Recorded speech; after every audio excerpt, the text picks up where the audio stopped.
أهلا بك صديقي العزيز. اللهم صل على سيدنا محمد أشرف الخلق أجمعين. لسه مباراة الأهلي والحرس طبعا لسه خلصانة قبل مباراة القمة. انتهى بفوز الأهلي 3-2 على حرس الحدود. لقاء يعني لو هديله عنوان بعنوان أهم ما في اللقاء الثلاث نقاط وعودة أحمد عبد القادر من جديد.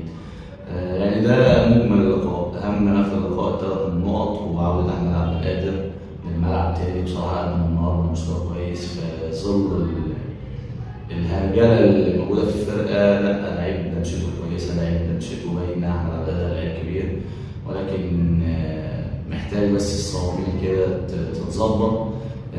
طبعا بدأ اللقاء بهدف ولا اروع من جراديشار. كنا خلاص بقى المفروض يعني نشتغل على كده، وان اللعيبه هيبقى فيه خلاص بقى الماتش عندك فتح بجون بدري بدري، وتعزز الجون بتاعك بواحد واثنين وثلاثه، وتغطي الجون بجون واثنين وثلاثه، ولكن اللعيبه حالت وما زالت. طبعا محمد هاني علامه استفهام كبيره جدا جدا النهارده في المباراه، من اسوأ اللاعبين. هنجيله دلوقتي، لكن الكره اتلعبت من ناحيته في الدقيقه 8. الكره بتاعته هو خالص، ما فيش اصلا اللعيب، الكره مش تحت حوزته خالص، الكره تحول لمحمد هاني. بدأ يبقى فيه التحام بدني، السهل على الارض حب يشيلها، الوقت طلع منه حطها تاني للعيب الحناوي حطها ارضيه متقارنه، سلق فيها ياسين مرعي حاول يخش محمد حمدي زكي، ولكن محمد حمدي زكي الكره زقها، ولكن الكره خبطت في ياسين مرعي. الكره دي يعني الجون اللي جه النهارده هدف زكي في النادي الاهلي، كان سواء بتاعت ياسين مرعي، الكره اخر لمسه لمست في ياسين مرعي، كذلك الامر في الجول الثاني هنجيله دلوقتي. ولكن الاهلي بقى يعني بقى في هرجله كده في الملعب، تحس ان اللعيبه كلها كلها مركزه في ماتش القمه، مفيش تركيز 100% في الملعب، لعب كله عشوائي، لعب كله مش احسن حاجه، اللعيبه كلها يعني افضل ما في اللقاء النهارده يعني اللي كان بينقل الكوره ويمسك الكوره. تريزيجيه برضه النهارده خارج الفورمه خالص، بتحس ان هو مركز في الانذار، مفيش التحامات بدنيه، مش ده تريزيجيه اللي كان بيبقى بيحرجم على كل كوره، بيجري ويخبط يمين ويخبط شمال ويحرجم على كل كوره. النهارده تريزيجيه تحس ان هو في التعليمات النهارده مفيش اي التحامات، مفيش اي حاجه خالص. فتريزيجيه ما هو يعني ما عملش اي حاجه النهارده غير ضربه الجزاء اللي جات له. طبعا ربنا كرمنا وياسين مرعي خد ضربه الجزاء في الدقيقه 45 قبل نهايه اللقاء ب5 دقايق، لان احنا المباراه ادى 5 دقايق. طبعا خدها ياسين مرعي بشكل رائع بصراحه من ناحيه الشمال. طبعا عندنا النهارده الجبهه الشمال كانت عطلانه خالص، كذلك الامر بالنسبه للجبهه اليمين. الجبهه اليمين كلها كانت عطلانه، محمد هاني عطلان وقدام منه طاهر عطلان كالعاده. يعني محمد هاني ما صدقنا قلنا بدا يستعيد ويستفيق، واتكلمنا عليه بدل مره اثنين وثلاثه، بدا يلعب ويبقى مميز، وشفنا بيه الماتش اللي فات ان هو كان من افضل اللعيبه.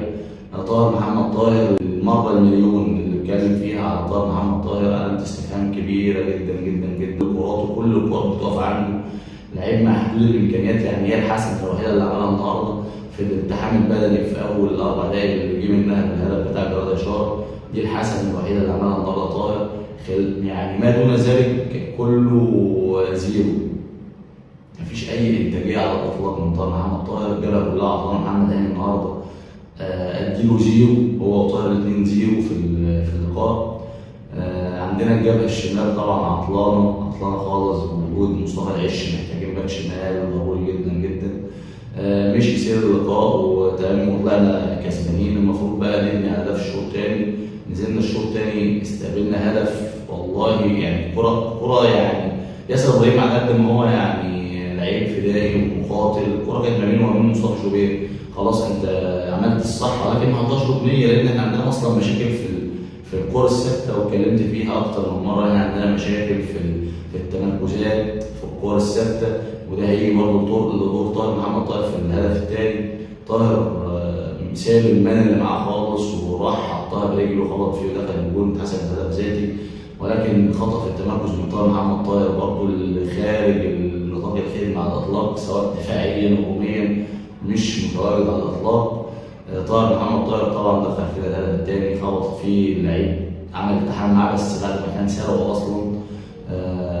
كرة خبط فيه ودخلت في مكان قاتل. والله انا قبل ما تخش الجول انا كنت حاسس ان الكرة دي هتسبب مشكله كبيره جدا، وقد كان، لان احنا تحس ان احنا مش موفقين على الاطلاق. اي كرة بتروح علينا الجول، اول كرة اتعملت جول هوب اللي بعد منها الان تحس ان هو غير موفق على الاطلاق. اي كرة بتروح علينا هدف. فطبعا تعادل 2-2 والموضوع بدا يتهزم، ولكن الحمد لله ان الهدف دخل بدري، فقدرنا نستعيد تاني لزمام الامور وحصلت مع بعض التغييرات. النزول بن شرقي برضه النهارده، بن شرقي حتى لما نزل برضه مش افضل حاجه، ما اداش الاداء المنتظر منه النهارده. احمد رضا بصراحه لعيب كبير جدا جدا، عمل كوره جميله رائعه في الهدف. الهدف كله من يعني الكوره كانت بدات من عند بن شرقي، بن شرقي حطها احمد رضا، احمد رضا يعني لعيب فنان جدا، حطها من لمسه واحده ما بين المدافعين، لمسه جميله لتريزيجيه، تريزيجيه خدها بشماله. افضل ما في اللقاء النهارده تريزيجيه الجمله ديت وضربه الجزاء. ما دون ذلك برضه في لاعب راشد ما خدوش حقه عندنا دلوقتي، حطها جميله قوي تريزيجيه بشماله، كما ينبغي ان يكون راحه في البعيده مدفونه في القائم هناك. ولكن سوء التوفيق الحمد لله يعني حالفنا فيه برضه، الحمد لله التوفيق ان هي خبطت في ياسر ابراهيم، لا ياسر ابراهيم خبط في برضه دخل الجول. فالحمد لله كنا موفقين فيها، ولكن تريزيجيه ما كانش موفق فيها. كوره حاطها جميله جدا من ناحيه الشمال متطرفه، حطها بشماله جميله هناك على شمال الزنفوري، خبط في جدر القائم ورد، دخلها ياسر ابراهيم، هي ارتدت فيه الحمد لله. ما كانش فيها لا تسلل ولا فيها لمسه يد ولا فيها اي حاجه خالص. الحمد لله الفضل كانوا بيدوروا على اي مخرج كده ان الاهلي يطلع بيها، يعني اي تسلل اي لمسه يد اي حاجه، لكن اتحسبت الهدف الثالث. بعدها بقى يعني كان شوارع الاهلي راح بانفراداته، وبرضه في كوره قبل الهدف بتاع تريزيجيه، كوره لمصطفى شوبير، يعني انفراد محمد هاني، احنا بنتكلم عن محمد هاني، كوره من ناحيه محمد هاني ساب اللعيب في ظهره وراح اللعيب في ظهره، هو مش قادر يجري اصلا، محمد هاني وراه سابه، راح اللعيب راح انفراد من ناحيه الشمال على مصطفى شوبير، ولكن مصطفى شوبير طلع ضمنها له. يعني لو رجعنا اللعبه دي مصطفى شوبير ما راحش الحارس، عامه بيبقى بينام على الارض، لا مصطفى يعني شكك اللاعب في نفسه لما تنى واقف ومتحفز وواقف في مكانه، ما اهتماش على الارض ولا نزلش على الارض. فبرجع اللعيب ان هو كان عايز يشيلها تشيب او يشوطها في اي حته في فوق عاليه، ولكن مصطفى لما راح فتح جسمه كله وتناه واقف وما نزلش على الارض الا لما قرب منه خلاص وعمل عليه الرياكت، صدها بمنتهى البراعه بصراحه. مصطفى شوبير يحسب له التصدي الرائع ده من هدف الانفراد.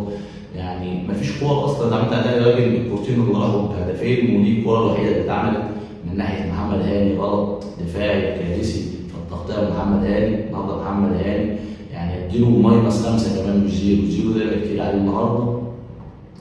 فطبعا كان سبب كبير قوي النهارده بالخروج بالمكسب النهارده مصطفى شوبير بتصديه الهدف اللي كان طبعا لو الجول ده دخل كان هيغير مسار اللقاء على الاطلاق، هيعقد لك الدنيا كلها، فحافظ لك على النتيجه زي ما هي 2-2.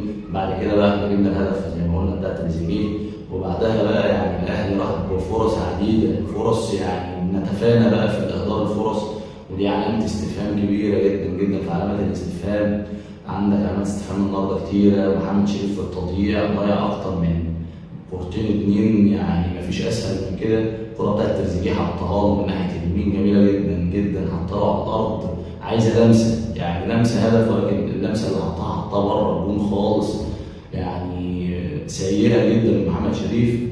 بعدها برضه اتحطت له كوره من ناحيه اليمين كذلك الامر، خدها كانت من بن شرقي، خدها ولف بيها واحمد عبد القادر جنب منه سندها له يحطها له بقى، هو حب يلف ويحطها بشماله في البعيده، ولكن احمد عبد القادر جنب منه يلعب السهل الكوره. يعني المباراه معقربه لسه، انت اضمن الهدف يعني افضل 1000 مره، وانت هتدخل نفسك يا شريف علشان خاطر العمليه مش ماشيه معاك، الكوره مقفله خالص. حب يلفها ويحطها، كان المدافع اتهم معاه وخبطت اصطدت في المدافع وانتهت الهجمه، ولكن لو ريحها لاحمد عبد القادر جنب منه، احمد عبد القادر بصراحه في الفتره اللي نزلها كان مميز جدا في لمساته وفي تحركاته، ما كانش بيألف، ما كانش بيلعب فردي، كان بيلعب لمسه ولعبه. كوره برضه جميله قوي احمد عبد القادر خدها راوغ اتنين من الوسط ولعب مع زمايله، كان نازل بصراحه النهارده مركز. يعتبر دي من يعني من افضل حاجه في المباراه النهارده، من مميزات المباراه النهارده على احمد عبد القادر.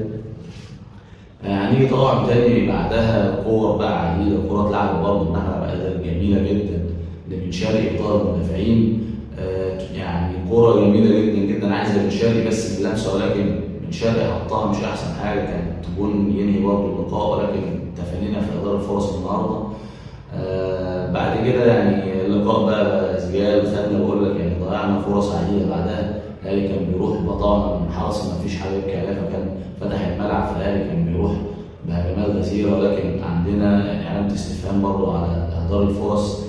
كذلك الامر بالنسبه للياقه البدنيه، الشوط الثاني ما كانش افضل حاجه من الشوط الاول. برضه الاهلي بيبقى في الشوط الاول مميز جدا، لكن في الشوط الثاني بيبقى الموضوع المعدل البدني بينخفض بطريقه رهيبه، وده بيرجع طبعا لريبيرو من البدايه. واتكلمت من زمان، والله الحمد لله اتكلمت من زمان، احنا عندنا مشكله كبيره. لسه الناس دلوقتي المحللين والكلام ده لسه بيكتشفوا ان الاهلي عنده مشكله كبيره في اللياقه البدنيه. اللياقه البدنيه مشكله كبيره بالدليل الاصابات اللي عندك عديده جدا، كلها اصابات عضليه. زيزو جراد الشهر النهارده اشتكى وطلع بسبب اصابه عضليه، قبل احمد علي رمضان الماتش اللي فات اشتكى برضه اصابه عضليه وطلع.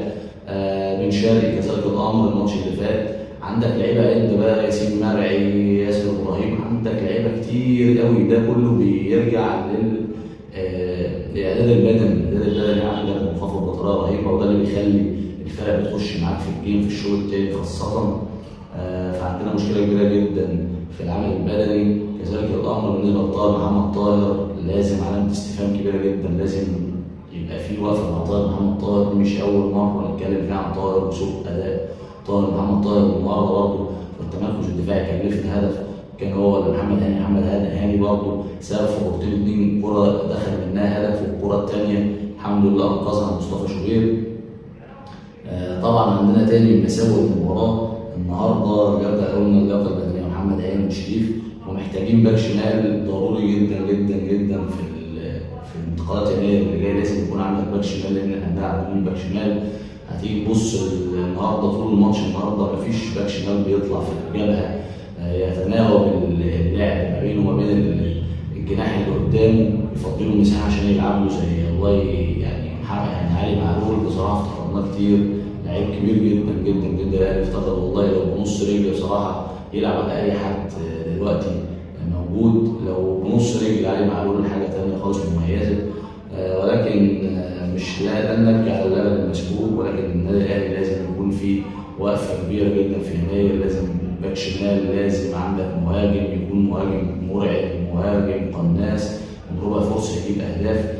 ولازم تشتغل على المعدل البدني خلال الفتره اللي جايه دي، لازم عشان ترجع تاني الاهلي لو كمل المنظومه اللي انا بتكلم فيها دي، النادي الاهلي هيبقى في حته ثانيه خالص. اي فرقه والله هتيجي قدام النادي الاهلي واللياقه البدنيه بتاعته قويه، وعملنا تدعيمات في المهاجم والباك الشمال، هتبقى وزاراتنا طبعا لازم يكون في انسجام ما بين خط الدفاع، وبقى في تثبيت، وبعدين بقى الاصابات طبعا ده كله هيرجع للياقه البدنيه. هتلاقي النادي الاهلي في حته ثانيه خالص. اي فرقه والله هتشيل منك ثلاثات واربعات لو اللياقه بتاعتنا ان شاء الله باذن الله اكتملت وعملنا اللي قلت عليه ده. ان شاء الله باذن الله هنشوف الاهلي في حته ثانيه خالص، ويبقى الاهلي منتصرا، ويبقى الاهلي فوق الجميع ان شاء الله باذن الله. ولو وصلت معايا لاخر الحلقه النهارده يعني لا تنسانا من الدعم واللايك والاشتراك في القناه. وفي الختام سلام.